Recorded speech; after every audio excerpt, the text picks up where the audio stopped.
श्रीगणेशाय नमः।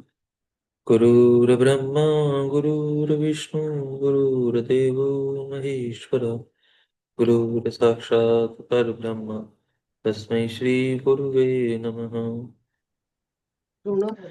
त्वमेव माता च पिता त्वमेव त्वमेव बन्धु च सखा त्वमेव त्वमेव विद्या द्रविणं त्वमेव त्वमेव सर्वं मम देव देव।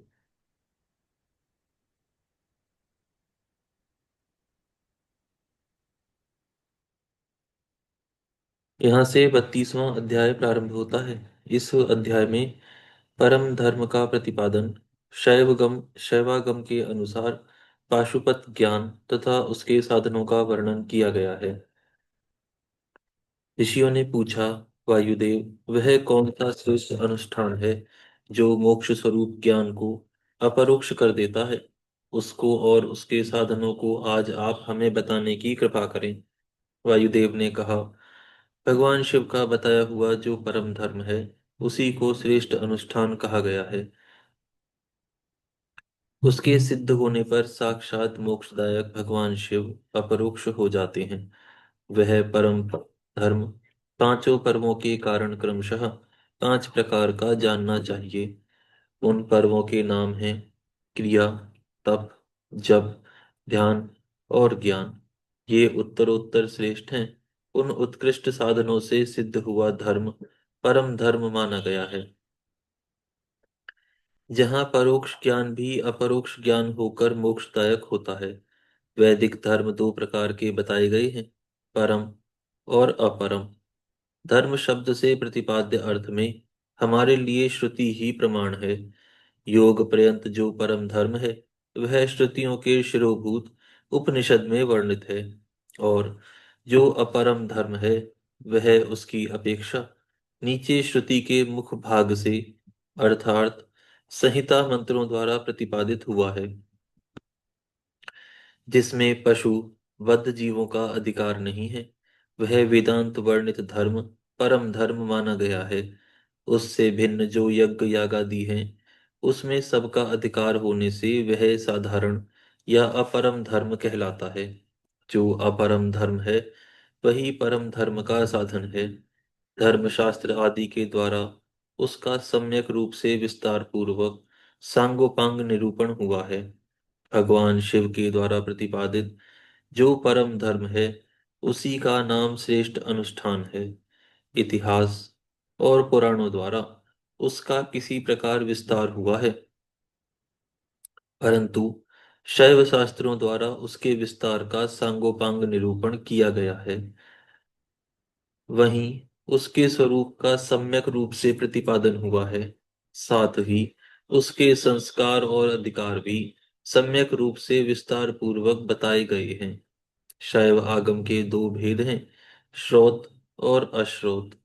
जो श्रुति के सार तत्व से संपन्न है वह संस्कार संपन्न श्रोत है, और जो स्वतंत्र है वह अश्रोत माना गया है।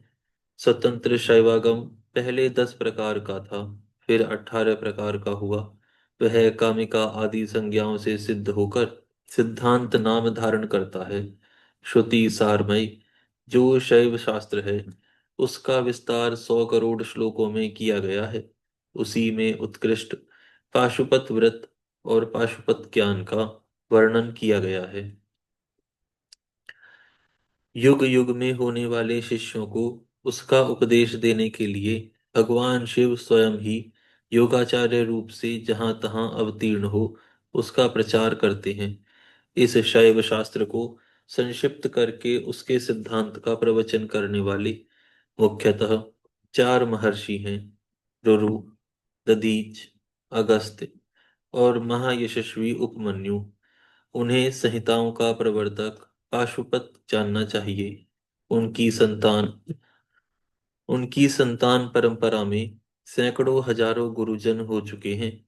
पाशुपत सिद्धांत में जो परम धर्म बताया गया है वह चर्या आदि 4 पादों के कारण 4 प्रकार का माना गया है। उन्होंने चर्या का नीचे वर्णन दिया है। चर्या विद्या, क्रिया और योग, ये चार पाद हैं।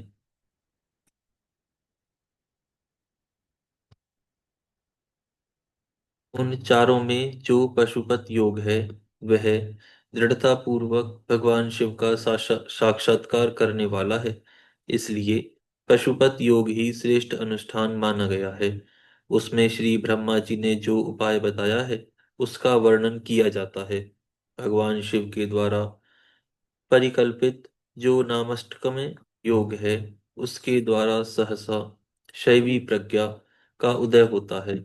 उस प्रज्ञा द्वारा पुरुष शीघ्र ही सुस्थिर परम ज्ञान प्राप्त कर लेता है। जिसके हृदय में वह ज्ञान प्रतिष्ठित हो जाता है, उसके ऊपर भगवान शिव प्रसन्न होते हैं। उनके कृपा प्रसाद से वह परम योग सिद्ध होता है, जो शिव जी का अपरोक्ष दर्शन कराता है।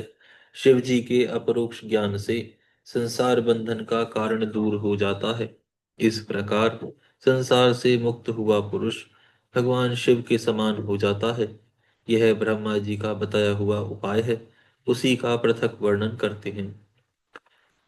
शिव, महेश्वर, रुद्र, विष्णु, पितामह ब्रह्मा, संसार वेद्य, सर्वज्ञ और परमात्मा, ये मुख्यतः 8 नाम हैं। ये आठों मुख्य नाम भगवान शिव के प्रतिपादक हैं। इनमें से आदि के 5 नाम क्रमशः शांतितीता आदि 5 कलाओं से संबंध रखते हैं, और उन 5 उपाधियों को ग्रहण करने से सदाशिव आदि के बोधक होते हैं। उपाधि की निवृत्ति होने पर इन भेदों की निवृत्ति हो जाती है। वह पद तो नित्य है, किंतु उस पद पर प्रतिष्ठित होने वाले अनित्य कहे गए हैं। पदों का परिवर्तन पदों का परिवर्तन होने पर पद वाले पुरुष मुक्त हो जाते हैं। परिवर्तन के अनंतर पुनः दूसरी आत्माओं को उस पद की प्राप्ति बताई जाती है, और उन्हीं के वे आदि के 5 नाम नियत होते हैं। उपादान आदि के योग से अन्य 3 नाम संसार वैद्य, सर्वज्ञ और परमात्मा, ये 3 नाम भी त्रिविध उपाधि का प्रतिपादन करते हुए शिव में ही अनुगत होते हैं। अनादि मल का संसर्ग उनमें पहले से ही नहीं है, तथा वे स्वभावतः अत्यंत शुद्ध स्वरूप हैं, इसलिए शिव कहलाते हैं। अथवा वे ईश्वर समस्त कल्याणमयी गुणों के एकमात्र घनीभूत विग्रह हैं, इसलिए शिव तत्व के अर्थ को जानने वाले श्रेष्ठ महात्मा उन्हें शिव कहते हैं। 23 तत्वों से परे जो प्रकृति बताई गई है, उससे भी परे 25वें तत्व के स्थान में पुरुष को बताया गया है, जिसे वेद के आदि में ओमकार रूप कहा गया है। ओमकार और पुरुष में वाच्य वाचक भाव संबंध है। उसके यथार्थ स्वरूप का ज्ञान एकमात्र वेद से ही होता है। वे ही वेदांत में प्रतिष्ठित हैं, किंतु वह प्रकृति से संयुक्त हैं। अतः उससे भी परे जो परम पुरुष है, उसका नाम महेश्वर है, क्योंकि प्रकृति और पुरुष दोनों की प्रवृत्ति उसी के अधीन है। अथवा यह जो अविनाशी त्रिगुणमय तत्व है, इसे प्रकृति समझना चाहिए। इस प्रकृति को माया कहते हैं। यह माया जिनकी शक्ति है, उन मायापति का नाम महेश्वर है। महेश्वर के संबंध से जो माया अथवा प्रकृति में शोभ उत्पन्न करते हैं, वे अनंत या विष्णु जी कहे गए हैं। वे ही कालात्मा और परमात्मा आदि नामों से पुकारे जाते हैं। उन्हीं को स्थूल और सूक्ष्म रूप भी कहा गया है। दुख अथवा दुख के हेतु का नाम रुत है। जो प्रभु उसका द्रावण करते हैं, उसे मार भगाते हैं। उन परम कारण भगवान शिव को साधु पुरुष रुद्र कहते हैं। कला, काल आदि तत्वों से लेकर भूतों में पृथ्वी पर्यंत जो 36 तत्व हैं, उन्हीं से शरीर बनता है। उन्होंने 36 तत्व बताए हैं। कला, काल, नियति, विद्या, राग प्रकृति और गुण, ये 7 तत्व, पंच तन्मात्रा, 10 इंद्रिया, 4 अंतःकरण, 5 शब्द, आदि विषय तथा आकाश, वायु, तेज, जल और पृथ्वी, ये 36 तत्व हैं। उस शरीर, इंद्रिय आदि में जो तंद्रा रहित हो व्यापक रूप से स्थित है, वे भगवान शिव रुद्र कहे गए। जगत के पिता रूप जो मूर्त आत्मा है, उन सब के पिता के रूप में भगवान शिव विराजमान हैं। इसलिए वे पितामह कहे गए। जैसे रोगों के निदान को जानने वाला वैद्य तदनुकूल उपायों और दवाओं से रोग को दूर कर देता है, उसी तरह ईश्वर लय योगाधिकार से सदा जड़ मूल सहित संसार रोग की निवृत्ति करते हैं। अतः संपूर्ण तत्वों के ज्ञाता विद्वान उन्हें संसार वैद्य कहते हैं। 10 विषयों को ज्ञान के लिए 10 इंद्रियों के होते हुए भी जीव तीनों कालों में होने वाले स्थूल सूक्ष्म पदार्थों को पूर्ण रूप से नहीं जानते। सॉरी। क्योंकि माया ने ही उन्हें मल से आवृत कर दिया है। परंतु भगवान सदाशिव संपूर्ण विषयों के ज्ञान के साधनभूत इंद्रियादि के न होने पर भी जो वस्तु जिस रूप में स्थित है उसे उसी रूप में ठीक ठीक जानते हैं। इसलिए वे सर्वज्ञ कहलाते हैं। जो इन सभी उत्तम गुणों से नित्य संयुक्त होने के कारण सबके आत्मा हैं, जिनके लिए अपने से अतिरिक्त किसी दूसरे आत्मा की सत्ता नहीं है, वे भगवान शिव स्वयं ही परमात्मा हैं। आचार्य की कृपा से इन 8 नामों का अर्थ सहित उपदेश पाकर शिव आदि 5 नामों द्वारा निवृत्ति आदि पांचों कलाओं की ग्रंथि का क्रमशः छेदन और गुण के अनुसार शोधन करके गुणित, उद्घात युक्त और अनिरुद्ध प्राणों द्वारा हृदय, कंठ, तालु, भ्रू मध्य और बृहरांध्र से युक्त पर्यष्टक का भेदन करके सुपुष्णा नाड़ी द्वारा अपने आत्मा को सहस्त्रार चक्र के भीतर ले जाए, उसका शुभ्र वर्ण है। वह तरुण सूर्य के सदृश रक्त वर्ण केसर के द्वारा रंजित और अधोमुख है। उसके 50 दलों में स्थित अ से लेकर छ तक सबिंदु अक्षर कर्णिका के बीच में गोलाकार चंद्रमंडल है। यह चंद्रमंडल छत्राकार में स्थित है। उसने एक ऊर्ध्वमुख 12 दल कमल को आवृत कर रखा है। उस कमल की कर्णिका में विद्युत सदृश अकथादि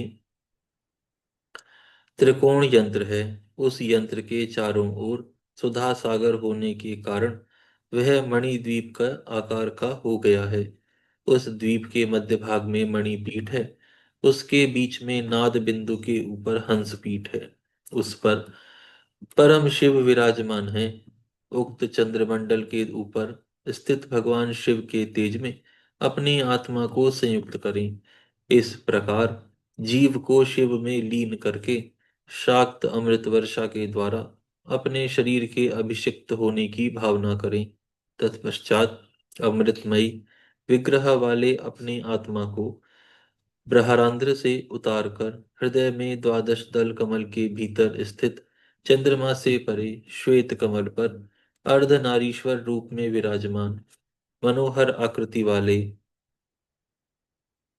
निर्मल देव भक्त वत्सल महादेव भगवान शंकर का चिंतन करें। उनकी अंग कांति शुद्ध स्फटिक मणि के समान उज्जवल है। वे शीतल प्रभा से युक्त और प्रसन्न हैं। इस प्रकार मन ही मन ध्यान करके शांत चित्त हुआ मनुष्य भगवान शिव के 8 नामों द्वारा ही भावमय पुष्पों से उनकी पूजा करे। पूजन के अंत में पुनः प्राणायाम करके चित्त को भली भांति एकाग्र रखते हुए शिव नामाष्टक का जप करे। फिर भावना द्वारा नाभि में 8 आहुतियों का हवन करके पूर्ण आहुति एवं नमस्कार पूर्वक 8 फूल चढ़ाकर अंतिम अर्चना पूरी करके चुल्लू में लिए गए जल को आत्मसमर्पण की भावना से भगवान शिव के चरणों में अर्पित कर दे। इस प्रकार करने से शीघ्र ही मंगलमयी पाशुपत ज्ञान की प्राप्ति हो जाती है और साधक उस ज्ञान की सुस्थिरता पा लेता है। साथ ही वह परम उत्तम पाशुपत व्रत एवं परम योग को पाकर मुक्त हो जाता है, इसमें संशय नहीं है। यहाँ पर यह अध्याय पूर्ण होता है। हम यहाँ पर विराम करते हैं, कल से प्रारंभ करेंगे। हे गौ माता, आप सभी देवताओं की माता, सभी पुण्यों का पुण्य, सभी तीर्थों का तीर्थ हैं। हम सभी आपको दंडवत प्रणाम करते हैं। आपकी कृपा सदैव हमारे ऊपर बनी रहे।